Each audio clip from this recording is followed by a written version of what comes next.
Movie exact वहीं से start होती है जहां पर इसका पार्ट 1 एंड हुआ था, जहां पर हम लूजर्स क्लब के बच्चों को देखते हैं जो कि पेनीवाइज को हराने के बाद एक ब्लड ओथ लेते हैं, जिसमें वो प्रॉमिस करते हैं कि अगर 27 सालों बाद पेनीवाइज दोबारा वापस आ गया तो वो फिर से एक होकर उसका मुकाबला करेंगे और इस बार वो उसे जान से मार डालेंगे। फिर हमें 27 साल बाद की कहानी दिखाई जाती है जहाँ पर उसी जगह यानी डेरी टाउन में एक फेस्टिवल चल रहा होता है। इस फेस्टिवल में हम दो बॉयज को देखते हैं जिन्हें दूसरी बॉयज तंग कर रहे थे। रात को जब वो लड़के फेस्टिवल को छोड़कर अपने घर के लिए जा रहे होते तो वो बॉयज एक बार फिर से उन्हें परेशान करने लगते और तभी वो लोग एक दूसरे को मारने लगते हैं। मारपीट के दौरान वो लोकल बॉयज उन दोनों फ्रेंड्स को काफी जख्मी कर देते हैं और उनमें से एक फ्रेंड को उठाकर वो ब्रिज से नीचे रिवर में फेंक देते। उन बॉयज के जाने के बाद दूसरा लड़का जो कि जख्मी था अपने फ्रेंड को ढूंढने के लिए ब्रिज के नीचे आता है। नीचे आकर वो देखता है कि रिवर के दूसरे किनारे पर उसके फ्रेंड को एक क्लाउन ने पकड़ा हुआ और देखते ही देखते वो क्लाउन अपने खतरनाक और बड़े बड़े दांतों को बाहर निकालता है और उसके दोस्त को काट कर खा लेता है। यहाँ पर ये बात साबित हो जाती है कि 27 सालों बाद पेनीवाइज वापिस आ गया है और उसका लोगों को मारने का सिलसिला भी शुरू हो चुका है। इसके बाद हमें माइक दिखाया जाता है। अब क्योंकि 27 साल गुजर चुके थे तो वो भी काफी बड़ा हो गया था। उस बॉय के डेथ की न्यूज सुनकर माइक उस रिवर के पास जाता है जहाँ पर वो देखता है कि ब्रिज के एक पिलर पर खून से कम हो लिखा हुआ, जिसे देखकर वो फौरन समझ जाता है कि पेनीवाइज वापिस आ चुका है। माइक लाइब्रेरी में आकर लूजर क्लब के बाकी मेंबर्स की डिटेल्स और कॉन्टेक्ट नंबर ढूंढने लगता है। सिर्फ माइक ही डेरी टाउन में रह गया था, उसके बाकी फ्रेंड्स अलग अलग जगहों पर सेटल हो गए। कॉन्टेक्ट नंबर सॉर्ट आउट करने के बाद वो एक एक करके सबको कॉल करता है। माइक सबसे पहले बिल को कॉल करता है जो कि अब एक पॉपुलर राइटर बन गया था। पहले तो वो माइक को पहचानता नहीं, लेकिन फिर वो माइक को पहचान लेता है। माइक बिल को मिलने के लिए बुलाता है और वो फाइनली एग्री हो जाता है। इसके बाद माइक बेन को कॉल करता है जो कि अब काफी रिच आदमी बन गया था और पहले वो भी माइक को नहीं पहचान पाता। इसके बाद माइक बेविरली को कॉल करता है जो कि एक बहुत ज्यादा रिच आदमी की वाइफ थी और माइक की कॉल आने की वजह से उसका हस्बैंड उसे मारने लगता है। बदले में बेविरली अपने हस्बैंड को मारकर वहाँ से निकल जाती। सबसे लास्ट में माइक अपने एक फ्रेंड को कॉल करता है और वो उसकी कॉल से इतना डिस्टर्ब हो जाता है कि वो बाथटब में अपनी वेन काटकर सुसाइड कर लेता है। और इस फ्रेंड जिसने सुसाइड की थी इसका नाम होता है स्टैनली। वो सारे फ्रेंड्स डेरी टाउन में वापिस आ जाते हैं और एक रेस्टोरेंट में वो एक दूसरे से मिलते हैं। अब क्योंकि डेरी टाउन में उनकी बचपन की बहुत यादें और वो अपने बचपन की बातें एक दूसरे से शेयर करके काफी इंजॉय करते। फिर माइक उन लोगों को बताता है कि उसने किस मकसद के लिए उन लोगों को यहाँ पर बुलाया। माइक बताता है कि आखिरकार 27 सालों बाद पेनीवाइज दोबारा वापस आ गया है और लोगों की डेथ होना शुरू हो गई। वो कहता है कि क्योंकि उन लोगों ने ब्लड ओथ ली थी तो वो फिर से एक होकर उस पेनीवाइज का मुकाबला करेंगे और उसे जान से मारेंगे। ये सुनकर वो सब फ्रेंड्स काफी डर जाते हैं क्योंकि कोई भी दोबारा पेनीवाइज का मुकाबला करना नहीं चाहता था। फिर ये लोग एक एक करके अपनी फॉर्चून कुकीज को ओपन करते हैं और बहुत बहस के बाद फॉर्चून कुकीज ये सेंटेंस बनाता है, guess Stanley could not cut it. इस मैसेज को पढ़कर वो लोग डिस्टर्ब हो जाते हैं क्योंकि वो समझ जाते हैं कि कोई गड़बड़ है और उनके फ्रेंड स्टैनली के साथ कुछ हुआ। रेस्टोरेंट से बाहर आकर बेविरली स्टैनली को कॉल करती है जहाँ पर उसे पता चलता है कि स्टैनली की डेथ हो गई है क्योंकि उसने सुसाइड कर लिया है। ये सुनकर वो लोग और ज्यादा डर जाते हैं और एक एक करके वहाँ से जाने लगते हैं और लास्ट में माइक बिल को अपने साथ रुकने पर एग्री कर लेता है। माइक बिल को उस जगह पर लेकर जाता है जहाँ पर वो रहता था और वो एक लाइब्रेरी थी। घर लाने के बाद माइक बिल को पानी में एक ड्रग मिलाकर पिलाता है जिससे उसे विजन्स आने लगते हैं और माइक उसे एक एंशिएंट सेरामिक दिखाता है जिसमें वो पेनीवाइज को कैद कर सकते हैं। माइक बिल को बताता है कि 18th सेंचुरी में एक अमेरिकन ट्राइब ने रिचुअल परफॉर्म करके पेनीवाइज को इस एंशिएंट सेरामिक में कैद किया था और वो उस ट्राइब से मिलकर आया था और साथ में उनका सेरामिक भी चुरा लाया था ताकि वो पेनीवाइज को इसमें कैद कर सके। विजन्स की वजह से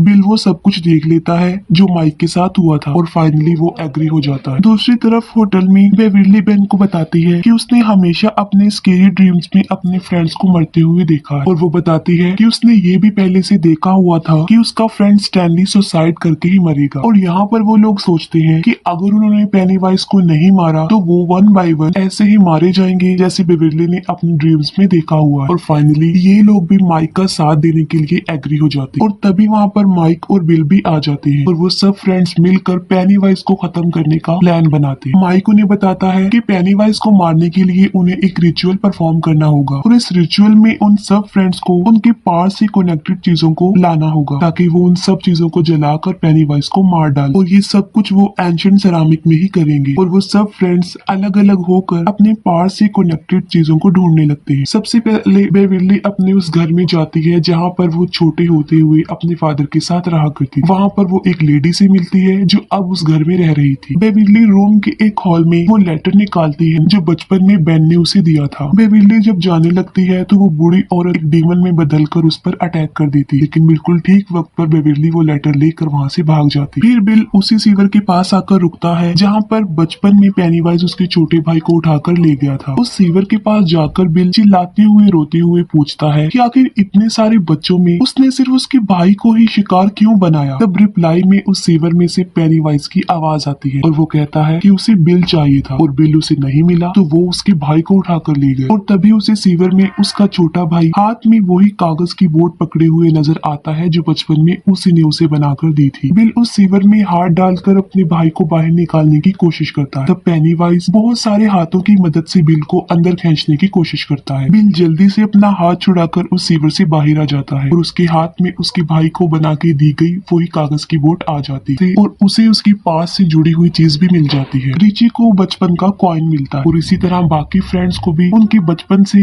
यानी उनकी पास से जुड़ी हुई चीजें भी मिल जाती है। और फिर वो लोग मिलकर उसी पुराने कुएं वाले खंडर घर में जाते। घर में एंटर होते ही पेनीवाइज उन लोगों पर अटैक कर देता है। पेनीवाइज बेन के पेट पर चाकू से काटते हुए होम एट लास्ट लिख देता है और तभी उनके सामने उनके फ्रेंड स्टैनली का बचपन का हेड निकल आता है। इसमें से स्पाइडर की तरह बहुत सारे पैर बाहर निकलते हैं और ये स्पाइडर हेड रिची पर अटैक कर देता है जिसे बिल और बेन दोनों मिलकर बचाते हैं। फिर ये सब लोग घर के अंदर उस कुएं में जाते हैं और वहाँ पर उन्हें एक खुफिया रास्ता मिलता है जो कि एक काफी बड़ी गुफा थी। उस गुफा के अंदर जाते हुए वो लोग उस जगह पर पहुंच जाते हैं जहाँ पर पेनीवाइज फर्स्ट टाइम हमारी दुनिया में आया था। वहाँ पर एक काफी बड़ा स्ट्रक्चर बना हुआ था। ये लोग उस स्ट्रक्चर के अंदर जाकर चारों तरफ खड़े हो जाते हैं और उसके बिल्कुल बीच में माइक उस एंशिएंट सेरामिक को रख देता है। माइक उस एंशिएंट सेरामिक में आग लगा देता है और सब लोग अपने पास से जुड़ी हुई चीजें उसमें डाल देते हैं और फिर ये लोग एक दूसरे का हाथ पकड़कर रिचुअल स्टार्ट करते हैं जिसमें वो बार बार एक ही लाइन रिपीट करते हैं यानी turn lights into dot. Ritual start होते ही 3 लाइट्स ऊपर से नीचे उस सेरामिक की तरफ आते हुए दिखाई देती थी। असल में ये तीनों डेड लाइट्स ही पेनीवाइज की असल फॉर्म थी। आहिस्ता आहिस्ता वो तीनों लाइट्स उस सेरामिक के अंदर आ जाती हैं जिसे माइक ढक देता है, लेकिन फिर एक रेड कलर का बैलून उसमें से बाहर निकलते हुए आता है और वो बैलून बहुत बड़ा होकर फट जाता है और फिर उसमें से पेनीवाइज निकलता है। पेनीवाइज उन सब लोगों को टॉन्ट करते हुए कहता है कि क्या माइक ने तुम लोगों को रिचुअल सही तरह से नहीं बताया। पेनीवाइज उन्हें ये भी बताता है कि इस रिचुअल के मुताबिक जो लोग भी इस रिचुअल को कंप्लीट करेंगे वो फाइनली मारे जाएंगे। तो ये बात माइक ने अपने फ्रेंड से हाइड रखी। ये बात सुनकर वो लोग काफी घबरा जाते हैं और माइक पर गुस्सा होने लगते हैं और फिर देखते ही देखते पेनीवाइज एक बहुत बड़े स्पाइडर में तब्दील हो जाता है और वो उन लोगों पर अटैक कर देता है और उन लोगों को अलग अलग करके विजन्स दिखाता है। विजन्स में वो उन लोगों को उन्हीं चीजों से डराता है जिससे वो डरते। फिर पेनीवाइज रिची को अपने लाइट्स दिखाकर हवा में फ्लाई करता है और यहाँ पर उनका फ्रेंड एडी हिम्मत करके एक सरिया उठाकर पेनीवाइज की तरफ फेंकता है जो सीधा जाकर उसके मुंह में लगता है। उससे पेनीवाइज को चोट लगती है, वो जख्मी हो जाता है और तड़पने लगता है। उसको तड़पता देखकर एडी समझता है कि शायद वो पेनीवाइज को मारने में कामयाब हो गया है, लेकिन तभी पीछे से आकर पेनीवाइज एक स्पाइडर लेग से एडी पर स्टैब कर देता है और अब वो लोग समझ चुके थे कि उनकी मौत उनके सामने है, वो अब नहीं बच पाएंगे। तब माइक उन्हें बताता है कि अभी पेनीवाइज अपनी पावरफुल और खतरनाक फॉर्म में है, वो लोग उसे इस सिचुएशन में नहीं हरा सकते। उन लोगों को उसे छोटे साइज में करना है और ये लोग एक बार फिर से पेनीवाइज से ना डरते हुए एक होकर उसका मुकाबला करते हैं और उसकी काफी इंसल्ट करते हैं। ये लोग उसकी इतनी इंसल्ट करते हैं कि वो साइज में छोटा होते हुए बहुत ज्यादा छोटा हो जाता है। जैसे ही पेनीवाइज साइज में बिल्कुल छोटा हो जाता है, माइक उसका हार्ट निकाल लेता है और वो सब लोग मिलकर उसके हार्ट को अपने हाथों से क्रश कर देते हैं और अब फाइनली पेनीवाइज मर जाता है। फिर वो लोग अपने फ्रेंड एडी के पास आते हैं जिसे पेनीवाइज ने स्टैब किया था और वो देखते हैं कि वो भी मर चुका है, जिससे रिची और उसके बाकी फ्रेंड्स काफी अपसेट हो जाते हैं। फिर वो सब लोग अपने बचपन को काफी मिस कर रहे होते। इसके बाद सब लोगों को उनके फ्रेंड स्टैनली जिसने सुसाइड कर लिया था उसका लेटर मिलता है जिसे उसने मरने से पहले सबके लिए लिखा था। वो लिखता है कि माइक की कॉल आने के बाद वो काफी ज्यादा डर गया था। वो बताता है कि वो जानता था कि वो पेनीवाइज का कभी भी मुकाबला नहीं कर पाएगा और वहाँ आकर वो उन लोगों की हेल्प करने की बजाय उनके लिए मुसीबत का रीजन बन जाएगा और फाइनली उसने सुसाइड को ही अपने लिए ज्यादा बेटर समझा और इसके साथ ही ये मूवी यहीं पर एंड हो जाती है।